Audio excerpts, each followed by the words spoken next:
Magandang araw, bagong Pilipinas.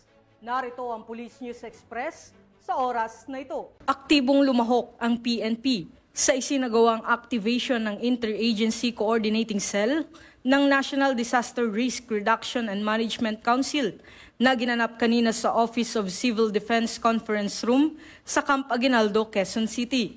Dinaluhan ito ni Police Lieutenant Colonel Daina Colmenero, OIC ng Operations Management Division ng Police Community Affairs and Development Group upang makipag-ugnayan sa iba't ibang ahensya ng pamahalaan para sa mabilisang pagtugon sa mga apektadong komunidad dulot ng bagyo.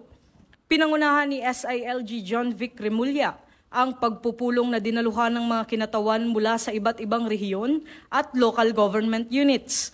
Inilahad ng Pag-asa ang pinakahuling track ng bagyo at nagpaalala sa publiko na maging alerto, lalo na sa mga lugar na itinuturing na high risk. Patuloy ang panawagan ng pamahalaan sa publiko na manatiling vigilant, well-informed at handa, lalo't inaasahang magpapatuloy ang malalakas na pag-ulan sa mga susunod na araw. At para sa iba pang napapanahong balitang pampulisya, laging tumutok sa Police News Network.